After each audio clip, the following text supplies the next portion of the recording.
دربار میں اور میرے دربار میں کیا فرق ہوگا؟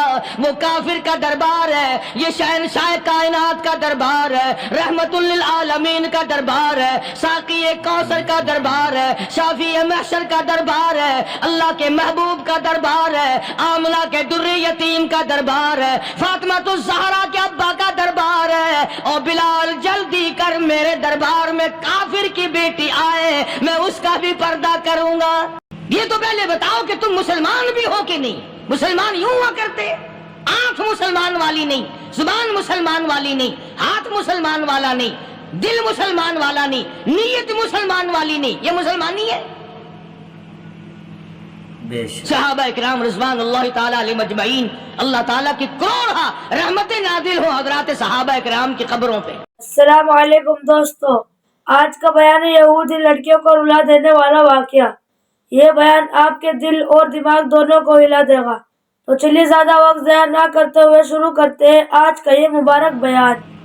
دربار رسالت ہے، سب کہہ دو صلی اللہ علیہ وسلم۔ سبحان اللہ، کتنے خوش نصیب تھے وہ لوگ جو محمد کریم صلی اللہ علیہ وسلم کی مجلس میں بیٹھا کرتے تھے، کانوں میں آواز آتی تھی مصطفیٰ کریم کی، دیدار ہوتا تھا امام الانبیاء کا۔ کتنے خوش نصیب تھے یہ لوگ۔ جنگ سے واپس آئے صحابہ کرام، ایک لڑکی کو پکڑ کے لائے جو لڑنے آئی تھی، کفار کے ساتھ مل کر مسلمانوں کا مقابلہ کرنے آئی۔ میدان جہاد میں سے صحابہ کرام پکڑ کے لائے، قیدی ہے، کافرہ عورت ہے، غیر مسلم ہے، شہنشاہ کائنات حضرت محمد الرسول اللہ صلی اللہ تعالی علیہ وسلم کے دربار میں لا کے بٹھا دیا۔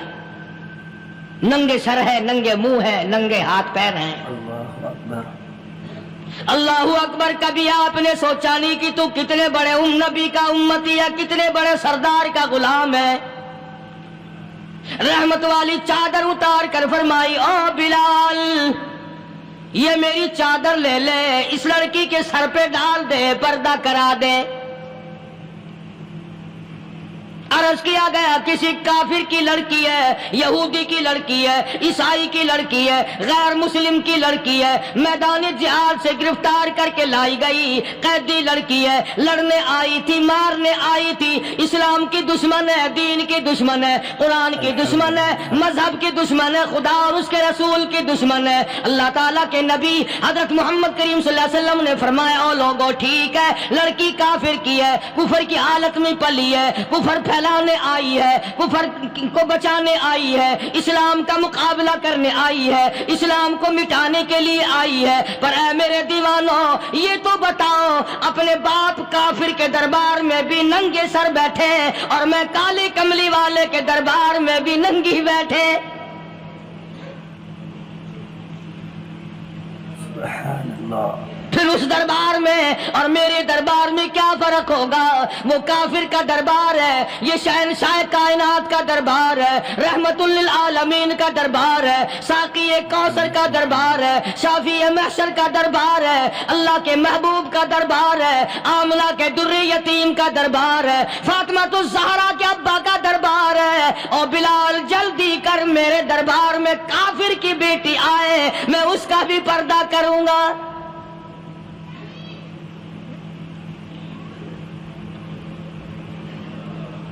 حضرت بلال رضی اللہ تعالی عنہ نے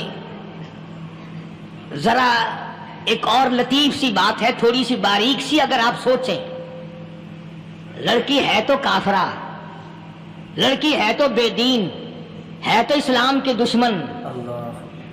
میں تو کئی مرتبہ سوچا کرتا ہوں کہ واہ لڑکی تیرا مقدر ہے، تو کافر کی بیٹی، خود بھی کافرہ ہے، مگر مقدر تو دیکھو، امام الانبیاء کی چادر سر پہ ڈالے بیٹھی ہے۔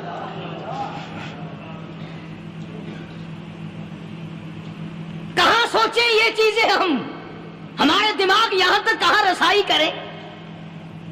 میرا تو دل چاہتا اگر میں ہوتا اس کافر بیٹی کے ہی پاؤں دھو کر پی لیتا۔ تو ایڈی مقدروں والی، تو اینی خوش نصیب، ابھی ابھی قیدی بن کر آئی، ابھی ابھی ہاتھوں میں ہتکڑی تھی، اور ابھی ابھی سر پہ رحمت دو عالم کی رحمت والی چادر ہے۔ اور پھر آپ نے پوچھا اب تو کیا چاہتی ہے، کیا چاہتی ہے؟ اللہ اکبر، کہنے لگی میرے گھر پہنچا دو، لا الہ الا میں اپنے گھر جانا چاہتی ہوں۔ دو نوجوان صحابہ کو بلایا، فرمایا کہ انسانی رشتے کا تقاضا ہے، لڑکی نے ہم سے پناہ مانگی اور اپنے گھر جانا چاہتی ہے، ہم نے اس کو معاف کر دیا، جاؤ گھر چھوڑاؤ۔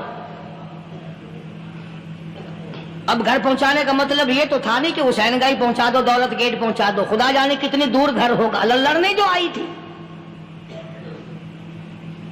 یوں لکھا ہے علماء اکرام نے، ذرا توجہ کریں، اور سچی بات تو یہ ہے اپنے دامن میں بھی ہاتھ مار کے دیکھو کہ ہم کیسے ہیں۔ محمد رسول اللہ صلی اللہ علیہ وسلم کے دو جوان دیوانے ساتھ ساتھ اس کے چلتے ہیں، ایک ادھر چل رہا ہے ایک ادھر چل رہا ہے، جنگل کا راستہ ہے، رات بھی راستے میں آئی ہے۔ نوجوان لڑکی کا بیان ہے، اپنے بھائی کو جا کے کہتی ہے یہ دو نوجوان میری ساتھ راستہ چلتے آئے، میری ساتھ سفر طے کرتے آئے، پر اے میرے بھائی جان، رب کائنات کی قسم مجھے تو یوں معلوم ہوتا تھا دونوں اندھے چل رہے، مجال ہے میری طرف نظر اٹھائی ہو۔ یہاں تو رکشے والے کا داؤ لگ جائے وہ بعد نہیں آتا، ٹانگے والے کا داؤ لگ جائے وہ بعد نہیں آتا، اور پیر صاحب تو اپنے یہاں سے خشک جانے کیسے دیں گے؟ کیوں جانے دیں؟ کیا مطلب؟ یہ شرافت ہے، یہ دین ہے، یہ اسلام ہے۔ مسلمان کی بیٹی کی عزت پہ ڈاکے ڈالنا، خدا کی قسم اگر اسلام کی حکومت ہو اور جس نبی کا تو نام لے کر جنت میں جانا چاہتا ہے، اگر نبی کا قانون زندہ ہو، قرآن کا قانون عدالت میں ہو، آنکھیں نکال دی جائیں۔ بے غیرت قوم، بے حیا اور بے شرم قوم، شرم نہیں آتی کہ زندگی کس طرح بسر ہوتی ہے۔ یہ کافروں کی بیٹیاں ہیں، یہ کسی یہودی کی بیٹیاں ہیں، چکلے چل رہے ہیں، بدماشی کے اڈے چل رہے ہیں، سب کو پتا ہے، افسروں کو پتا ہے، چھوٹے بڑوں لیڈروں کو پتا ہے۔ کون روکے؟ کس لیے روکے؟ سبحان اللہ۔ پھر یاد رکھو بات محمد کریم صلی اللہ علیہ وسلم کی، فرمایا جس ملک میں جس شہر میں زنا ہوگا، اللہ کے نبی نے فرمایا وہ جس دن برباد ہوگا آواز بھی نہیں آئے گی۔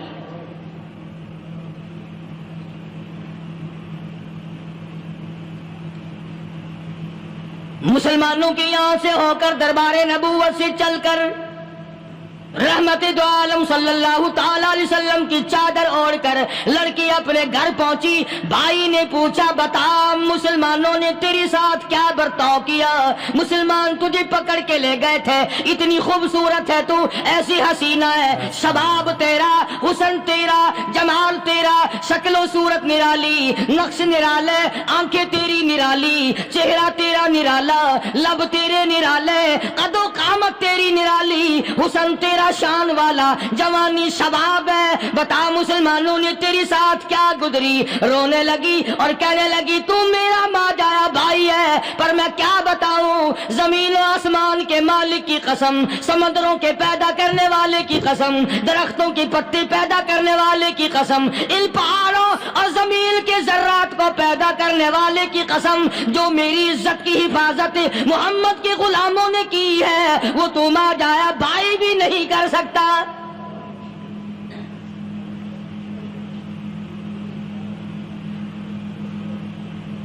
صداقت صداقت ہوتی ہے، حقیقت حقیقت ہوتی ہے، چھپتی تو نہیں۔ کاغذ کے پھولوں سے خوشبو کیسے آئے گی؟ پلاسٹک کے پھول گلاب کے بنا کر سرانے میں لگانے تو آسان ہے، مگر گلاب کی خوشبو نہیں تم لا سکتے۔ سبحان اللہ سبحان اللہ۔ ارے وہ بھائی بھی تھا تو کافر، پھر بھی مقدروں والا نکلا۔ انہوں نے تو کفر چھوڑ دیا، اور ہم سے ریت نہیں چھوٹتی، رسمیں نہیں چھوٹتی، ہم سے شرک نہیں چھوٹتا، ہم سے بدعات نہیں چھوٹتی۔ بھائی کہتا ہے بہن کو، توجہ کرو، کبھی دنیا میں انصاف کی بات کرنے والے لوگ بھی زندہ تھے، کفر اسلام ایک اور چیز ہے. انصاف کی بات تو کہا کرتے تھے. بھائی کہنے لگا بہن سے کہ میری بہن چادر تیرے سر پہ نبی کی، کالی کملی والے کی چادر تیرے سر پہ ہے، یہ اس کے دیوانے تجھے ساتھ لے کے آئے ہیں اور انہوں نے تیری عزت اور آبرو کی حفاظت کی ہے، تو یہ بتا کلمے سے خالی آئی؟ ایسے دربار سے خالی آ گئی؟ ماشاءاللہ. خزانہ لوٹ رہا ہے وہاں تو خالی تو نہیں آ گئی؟ بہن کہنے لگی کہ ہاں خالی آئی ہوں. مطلب یہ کہ میں نے کلمہ نہیں پڑھا، ایمان قبول نہیں کیا، دین قبول نہیں کیا، اسلام اور اس کا مذہب میں نے قبول نہیں کیا. بھائی کہنے لگا تف ہے تجھ پر، تجھے ایسے دربار سے خالی اٹھتے شرم نہ آئی؟ اور دربار رسالت اور خالی آ گئی؟ کیا بات کہی ہے عورت نے، سبحان اللہ، اللہ اکبر. کہنے لگی 2 وجہ سے میں نے کلمہ نہیں پڑھا. دل میرا چاہ رہا تھا، اندر میرا کہتا تھا کہ جب میرے سر پہ یہ چادر آئی میرا تو دل چاہتا تھا کہ لپٹ جاؤں قدموں سے آقا کے. بھائی میرا دل چاہتا تھا میں کھڑی ہو جاؤں دربار میں اور یوں کہوں میرا دل ہو تیرا گھر ہو، میرا دل ہو تیرا گھر ہو، تیرا در ہو میرا سر ہو. تمنا مختصر سی ہے مگر تمہید طولانی. میں نے کلمہ 2 وجہ سے نہیں پڑھا. پہلی وجہ تو یہ کہ جب تو سنتا، تجھ تک یہ بات پہنچتی کہ میری بہن نے کلمہ پڑھ لیا، تو شاید تیرے دماغ میں یہ بات نہ آ جائے کہ میری بہن سے مسلمانوں نے زبردستی کلمہ پڑھوایا ہوگا. اس لیے میں نے نہیں پڑھا. تیرے دماغ میں یہ بات نہ آئے کہ مسلمانوں نے مجبور کر کے، قیدی بنا کر کے جو لے گئے تھے، مجبور کر کے کلمہ پڑھایا اور میری بہن نے ڈر کے مارے کلمہ پڑھا. کلمہ پڑھنے کا پختہ پروگرام ہے، مزہ تو اب آئے گا نا، یہاں سے آزاد ہو کر جاؤں گی. اور دوسری بات اس نے اور پتے کی کہی. کہنے لگی بھائی میں نے کلمہ اس لیے بھی نہیں پڑھا کہ بہن جنت میں جائے بھائی دوزخ میں جائے. اصل میں تجھے لینے آئی ہوں، دونوں چل کر اس دربار کی غلامی کریں گے.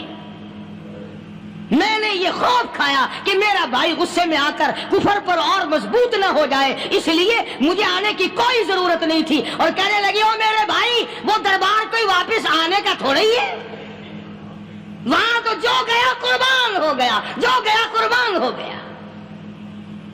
چلو چلتے ہیں. دونوں بہن بھائی آ کر حضور اکرم صلی اللہ علیہ وسلم کے ہاتھ پہ کلمہ پڑھ کر مسلمان بن جاتے ہیں.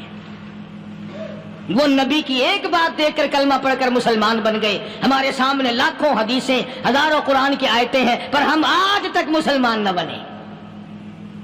اللہ اللہ. جب مرضی آئی نماز پڑھ لی، جب مرضی آئی زکات دے دی، جب مرضی آئی قرآن پڑھ لیا، جب مرضی آئی دین ایمان کر لیا، مرضی آئی چوری کر لی، مرضی آئی ٹھگی مار لی. اس کا نام دین نہیں ہے، اس کا نام ٹھگی اور فریب ہے. اس لیے قرآن کریم نے للکار کی کہا تأمرون الناس بالبر وتنسون انفسکم وانتم تتلون الکتاب. دوسروں کو اسلام کا نام لیتے ہو، دوسروں کے سامنے مسلمان بنتے ہو، حالانکہ تم کتاب پڑھتے ہو اللہ کی. افلا تعقلون، سوچتے کیوں نہیں ہو کہ تم کدھر چلے ہو؟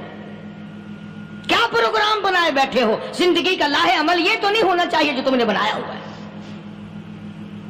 اور آگے فرمایا تأمرون الناس بالبر وتنسون انفسکم وانتم تتلون الکتاب افلا تعقلون واستعینوا بالصبر والصلاة. اگر تکلیف آئے، پریشانی آئے، کوئی مصیبت آئے تو صبر اور نماز کے ساتھ قائم رہو. یعنی صبر نماز کے بغیر حاصل نہیں ہوگا، اور نماز قبول ہوگی تو صبر خود بخود آ جائے گا. چنانچہ اللہ والوں کی زندگی کا مطالعہ کرو، کتابیں اور حالات پڑھ کر کے دیکھو کہ انہوں نے ساری عمر میں ایک ایک نماز بھی ضائع نہیں ہونے دی. تمام عمر میں ایک ایک نماز ضائع نہیں ہونے دی. اور ہم لوگوں کی جوانی یوں ہی بیت جاتی ہے, جوانی یوں ہی گزر جاتی ہے. اسی کو کہتا ہے کہ کچھ نہ پرواہ کی میرے دین کی, آج میں تمہاری پرواہ کیسے کروں. وَإِنَّهَا لَكَبِيرَةٌ إِلَّا عَلَى الْخَاشِعِينَ. اللہ پاک خود فرماتے ہیں کہ نماز بھاری نہیں, نماز مشکل نہیں, نماز پڑھنا کوئی تکلیف نہیں, مگر ان لوگوں کے لیے, ان لوگوں پہ کوئی مشکل نہیں جو اللہ سے ڈرنے والے ہیں, اللہ کے خوف کو دل میں بسانے والے ہیں, جن کا یقین ہے کہ موت آئے گی اور اللہ کے یہاں جا کر کے میں نے منہ دکھانا ہے, ایک دن خبر میں جانا ہے, حشر نشر نے بھی آنا ہے, قیامت نے بھی آنا ہے, جس کا ان تمام چیزوں پہ یقین ہے. اللہ فرماتے ہیں الا علی الخاشعین, ڈرنے والے کے لیے تو کوئی چیز نہیں, اور جو نہیں ڈرتا اس کے لیے تو پہاڑ ہے نماز پڑھنا. صحابہ کرام نے تو ایسی ایسی نمازیں پڑھی. صحابی ہے مدنی کریم صلی اللہ علیہ وسلم کا, اپنے باغ میں نماز پڑھ رہا ہے, گنجان باغ ہے کھجوروں کا, کھجوروں کا باغ پکا کھڑا ہے, صحابی نماز پڑھ رہا ہے. ایک پرندہ کبھی ادھر سے آتا ہے کبھی ادھر جاتا ہے, گنجان باغ ہے, وہ نکلنا چاہتا ہے, پرندے کو راستہ نہیں ملتا. تو دوران نماز صحابی کی نظر پرندے پہ لگ گئی. دوران نماز صحابی کی نظر, وہ پھڑک پھڑک جو کرتا تھا نا کبھی ادھر کبھی ادھر, صحابی کی نظر پرندے پہ لگ گئی, نماز میں بھول گیا. بس اتنی سی بات ہوئی, آیا دربار رسالت میں اور کہنے لگا یا رسول اللہ وہ سارا باغ لے کر اسلام میں وقف کر لو, جس باغ کی وجہ سے میری نماز خراب ہو جائے میں وہ باغ ہی نہیں رکھتا.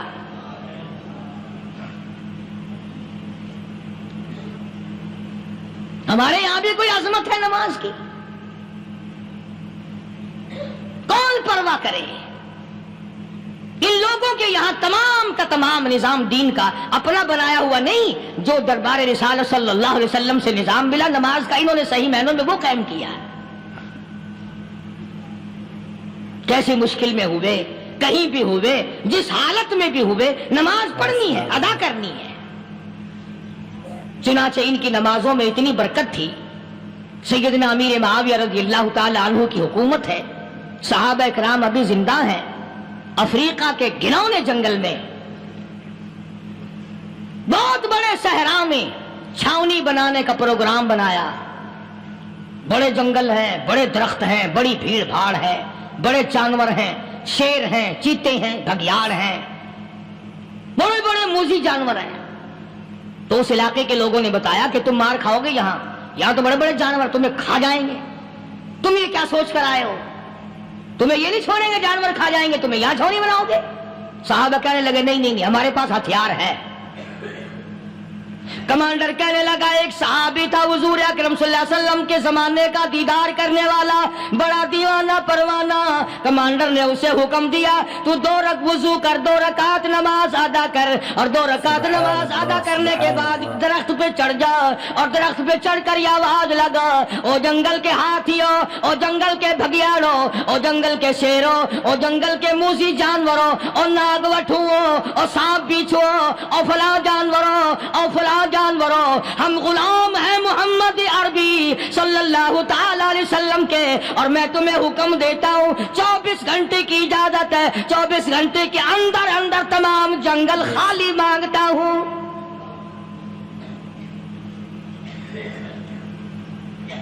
ماشاء اللہ نافذ کر دیا حضور کے غلام نے, ہاتھیوں پہ, جانوروں پہ, چیتوں پہ, بھگیاڑوں پہ, شیروں پہ. اور اعلان کا رخ دیکھیں آپ, کہا کہ 24 گھنٹے کے بعد جو ملے گا اسے قتل کر دیا جائے گا. اب اگر ہم میں سے وہاں کوئی ہوتا, کہتے ہو بڑے پاگل ہیں بھائی, کس سے باتیں کر رہے ہیں, ہاتھیوں سے باتیں ہو رہی ہیں, چیتے اور شیروں سے باتیں ہو رہی ہیں, بھگیاڑوں سے گپیں ہو رہی ہیں, لے جاؤ پاگل خانے میں. مگر یہ بات نہیں, صحابہ جانتے تھے شیر بھی اس کی مخلوق ہے, چیتا بھی اس کی مخلوق ہے, بگیاڑ بھی اس کی مخلوق ہے, ہاتھی بھی اس کی مخلوق ہے, اور ہم اس کے دیوانے ہیں, ہم اس کے بندے ہیں. جب اس کا ہی حکم نافذ کرنے کے لیے ہم نکلے ہیں, اب ہمارے سامنے کوئی چیز ٹھہر نہیں سکتی.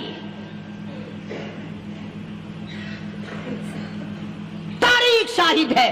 گیبن مورخ انگریز لکھتا ہے, امریکہ کا بہت بڑا پروفیسر تور آندرے انگریز مورخ لکھتا ہے کہ صحابی کی یہ بات سن کر جنگل میں کھلبلی مچ گئی, جانوروں میں شور مچ گیا, چیتے گھگیاڑ اور طوفان مچ گیا. شور مچاتے ہوئے تمام کے تمام نے جنگل خالی کر دیا. مسلمان, جب تیرے اندر ایمان تھا, جب تیرا قرآن پہ ایمان تھا, جب تیرا نبی پاک صلی اللہ علیہ وسلم پہ ایمان تھا, جب تیرا حضور کی رسالت پہ ایمان تھا, جب اللہ کی توحید پہ تیرا ایمان تھا, اور تیرا مقابلہ شیر نہیں کر سکتا تھا, تیرا مقابلہ چیتا نہیں کر سکتا تھا. آج ایمان پلے ہے نہیں, آج تو ڈر کے مارے مر رہا ہے, مر رہا ہے, مر رہا اور مرے گا. الحمدللہ. ایک صحابی جنگل میں راستہ بھول گیا اور بھول کر اور زیادہ صحرا میں جنگل میں نکل گیا. دیکھتا کیا, صحابی سامنے سے شیر آیا. صحابی نے تو شیر کو دیکھ لیا اور شیر نے صحابی کو دیکھ لیا. اب شیر حملہ کرنے کا ارادہ کر رہا, سامنے ہے. اللہ اکبر, اللہ اکبر. صحابی نے للکار کر آواز دے, اور جنگل کے شیر, او جنگل کے شیر, کیا تو ان آنکھوں کو چیرنے کا ارادہ کرتا ہے جو آنکھیں محمد کریم صلی اللہ علیہ وسلم کے چہرے انور کا دیدار کر چکی ہے؟ ان آنکھوں کو پھاڑے گا, اس چہرے کو پھاڑے گا جس نے حضور صلی اللہ علیہ وسلم کا ایک دفعہ نہیں بار بار دیدار کیا ہے. تاریخ شاہد ہے. شیر جھکا, صحابی کے قریب آیا, اور یوں لکھا کہ آگے بڑھ کر صحابی کے پاؤں چاٹنے لگا, پیر چاٹنے لگا, اور زبان حال سے یوں کہنے لگا, اگر تو ان کا غلام ہے تو میں ان کے غلاموں کا غلام ہوں. یہ جو تمہیں کہتے پھرتے ہیں نا, غلام ہے, رسول کے غلام ہے, غلام ہے, رسول کے غلام ہے, شکل پہ دیکھنا 12 بجے ہوئے ملیں گے. بالکل جھوٹ. شکل نہیں غلاموں والی, اخلاق نہیں غلاموں والا, اعمال نہیں غلاموں والے, عقائد نہیں غلاموں والے, سیرت نہیں غلاموں والی, لباس نہیں غلاموں. اور غلام کائے کا؟ بازاروں میں پھرتے ہیں نا, جلوس نکالتے ہیں, غلام ہے, رسول کے غلام ہے. اس گلی سے نکلے, آؤ یار بڑی اچھی فلم لگی, وہاں چلتے ہیں. اب غلام فلم میں جا رہے ہیں, اب غلام بدماشی کرنے چلے ہیں. تو صحابی نے جب آواز دی, شیر نے جھک کر صحابی کے پاؤں چاٹے, اور یوں لکھا مورخین نے کہ بظاہر یوں کہنے لگا کہ تو راستہ بھول گیا, دم ہلاتا ہوا چلا, صحابی کو راستے میں چھوڑ کے گیا. اور مورخین نے یہاں تک لکھا ہے کہ جب صحابی سے شیر واپس ہونے لگا تو بھڑبڑا رہا تھا, گویا صحابی کو اپنی طرف متوجہ کرتا تھا. اور اس کے بعد خوشامدانہ عاجزانہ پہلو سے یہ کہتا تھا کہ او جانے والے, جس کا تو دیدار کرے گا اس کو میرا بھی سلام کہنا, ان کی خدمت میں میرا بھی سلام عرض کرنا. کوئی ایک واقعہ نہیں ہے. مدینہ منورہ سے شام کے راستے میں شیر آ کر کے بیٹھ گیا, لوگوں کا راستہ بند ہو گیا. کوئی آدھی مدینے پاک میں واپس, اللہ ہر مسلمان کو مدینے پاک کی زیارت نصیب فرمائے. ہاں مدینہ بڑی شے ہے, ہاں مدینہ نہ دیکھا تو کچھ بھی نہ دیکھا. ہاں الہی دکھلا دے مدینہ کیسی بستی ہے, جہاں پر رات دن مولا تیری رحمت برستی ہے. وہ شہر نرالا, وہ گلیاں نرالی, وہ شاہراہیں نرالی, وہ گنبد خضرا نرالا. خدا کی قسم وہاں جو آسمان سے نور برستا ہے وہ بھی نرالا ہی ہے. کسی نے آ کر مدینے میں کہا کہ راستے میں شیر بیٹھا ہے, لوگوں کا راستہ روک رکھا ہے. عبداللہ بن عمر رضی اللہ تعالی عنہ, صوفی صحابی, کوئی ایڈا بہادرانہ کام کرنے والا بھی نہیں, لاٹھی نہیں مانگتا, تلوار نہیں اٹھاتا, نیزہ نہیں اٹھاتا, تیر نہیں لیتا, گولی کا سامان نہیں, تیر و تلوار کا سامان نہیں, کوئی چیز نہیں, بے دھڑک بے جھجک جا کر شیر کا کان پکڑ کے مروڑ کے صحابی کہتا ہے, تجھے کس نے اجازت دی حضور کے غلاموں کا راستہ روکنے کی؟ تجھے شرم نہیں آتی؟ تو سرکار مدینہ کے غلاموں کا راستہ روکے بیٹھا ہے. تاریخ شاہد ہے, دم ہلاتا ہوا جنگل کو بھاگ گیا. اور آج اولاد ہمارے کہنے کی نہیں.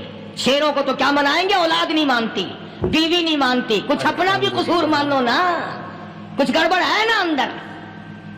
اختر شیرانی نے بڑی عجیب بات کہی, اسی کو کہتا ہے کہ یہ عذر امتحان ہے, جذبہ دل کیسا نکل آیا. یہ عذر امتحان ہے, جذبہ دل کیسا نکل آیا. میں الزام ان کو دیتا تھا, قصور اپنا نکل آیا. گریبان میں جا کر دیکھو, ٹٹول کر کے دیکھو, اپنی نیتوں کو ہاتھ مار کے دیکھو, اپنے عقیدے کو ٹٹول کے دیکھو, اپنے ایمان کو تلاش کر کے دیکھو, اپنی نظروں سے پوچھو, اپنی زبان سے پوچھو, اپنے پیٹ سے پوچھو, تیرے اندر کیسی روزی جا رہی ہے. کیوں کر ہم کامیابی سے ہمکنار ہوں؟ یہ خلقت پھر ہمارے لیے غیر کیوں نہ بنے, یہ سارا جہان ہمارا دشمن کیوں نہ بنے. صحابہ تو ایسے بے دھڑک تھے, کسی شہنشاہ کی پرواہ نہیں کیا کرتے تھے, کسی شہنشاہ کی اللہ والے نہیں کرتے تھے. تم تو بڑے پیروں کو ماننے والوں, پر جو میں بات بتاؤں گا پیر کی وہ نہیں مانو گے. مجدد الفسانی سرہندی سب کہہ دو رحمت اللہ علیہ, نقشبندی خاندان کے سربراہ ہیں, بہت بڑے بزرگ ہیں. پکڑ کر کے لے گئے حکومت والے, بادشاہ کو سجدہ کرانا ہے, بادشاہ کو سجدہ کرانا ہے. وہ کائے کا سجدہ کرتے تھے, وہ کسی سے ڈرتے ہی نہیں تھے, اللہ والا کسی سے ڈرا ہی نہیں کرتا. تو یوں سنا کا انتظام کیا گیا کہ دربار کے قریب جا کر ایک دیوار بناؤ, اس میں ایک چھوٹی سا روشن دان دریچہ موری لگاؤ, جس میں سے جھک کر بندہ اندر داخل ہو, تاکہ ایک دفعہ جھک جائے صحیح. یہ پیر, یہ درویش, یہ قلندر, یہ ولی, یہ مولوی جو اکڑا ہوا ہے, اسے جھکا لو جس طرح سے بھی ہو سکے. اب تمہاری نظروں میں تو ہماری کوئی قیمت نہیں. تم جو یہاں جمعہ پڑھنے آتے ہو, تمہارے خیال میں ہماری کوئی قیمت نہیں. وضو کیا, سنتیں پڑھی, جمعہ پڑھایا, بس ہمیں نہ کوئی جانتا ہے نہ کوئی پہچانتا ہے. تم کیا جانو کہ صوبائی ہوم ڈپارٹمنٹ میں ہمارے تذکرے, مرکز گورنمنٹ میں ہمارے تذکرے, کون سیدھا چل رہا ہے, کون الٹا چل رہا ہے, کون ہمارے لیے خطرناک ہے. اور تمہیں کیا پتا, ہمیں تو لوگ ڈبل سٹار لکھتے ہیں. مجدد الفسانی سرہندی رحمت اللہ علیہ کے لیے کھڑکی بنائی گئی, جھک کر داخل ہوگا, اسی بہانے سے جھک جائے گا. مگر اللہ والوں کو عقل اللہ ہی عطا کرتا ہے. جب وہاں گئے نا, انہوں نے کہا جی اس میں سے داخل ہو کے اندر چلنا ہے. مجدد صاحب نے پہلے دونوں پیر داخل کیے, بجائے یوں جھک کر داخل ہونے کے یوں لمبے ہو کے داخل ہوئے. پیر اندر پہلے داخل کر لیے, یعنی اور بے ادبی کی کہ پیر پہلے لے, میرے پاؤں ہے تیرا سر ہے, لاؤ ملاقات کر. اللہ والا جھکا ہی نہیں. پر اس اللہ والے کو یہ پتہ نہیں تھا کہ میں تو زندہ کے سامنے نہیں جھکتا, یہ مرووں کے سامنے جھکتے پھریں گے لوگ. انہیں یہ پتہ نہیں تھا کہ یہ قبروں کی مٹی چاٹتے پھریں گے, یہ رات دن شرک کی لعنت میں گرفتار ہو کر کے مریں گے. لگے ہوئے ہیں میلے, بھر بھر کے خلقت جا رہی ہے. پھوڑے پھنسی کا علاج ہوگا, بیماریوں کا علاج ہوگا, پانی چشمے کا پی آؤ, پانی چشمے کا پی آؤ. مخدوم رشید کے علاقے کے سارے سال اس کھڈے میں لوگ بھاگتے ہیں, اور انشاءاللہ یہ اس مہینے میں جا کر وہ گو کا ملا ہوا تبرک پی کے آتے ہیں. بڑا بہترین تبرک ہے وہ. نوح علیہ السلام کی قوم نے کشتی پخانہ کر کر کے بھر دی تھی نا. حضرت نوح علیہ السلام اللہ کے حضور میں رو پڑے, فرمایا دیکھ میرے رب, تو نے حکم دیا, کہاں سے لکڑیاں لایا, چختے چیرے, تختوں کو جوڑا, اتنی محنت کی, میں نے کشتی بنائی, اور ان ظالموں نے ہگ ہگ کے بھر دی. فرمایا میرے نو گھبرانا, اگر انہی سے نہ چٹوا دوں تو میری خدائی کیا ہوئی. گھبرانا, 950 سال مار کھانے والے پیغمبر, میں تیرا ساتھی ہوں, تو کیوں گھبرایا. کانوں تک لبا لب پخانا کر کر کر کے بھر دی. قوم میں بیماری پھیل گئی. جو عورت چلے کہاں چلی, کہ نوح علیہ السلام نے کشتی میں پخانا کرنے چلی. جو بڈھا پرانا پیپا جائے, بڑے میاں کہاں جا رہے ہو, کشتی میں پخانا کرنے چلا ہوں. اللہ میاں نے خارش کی بیماری بھیج دی.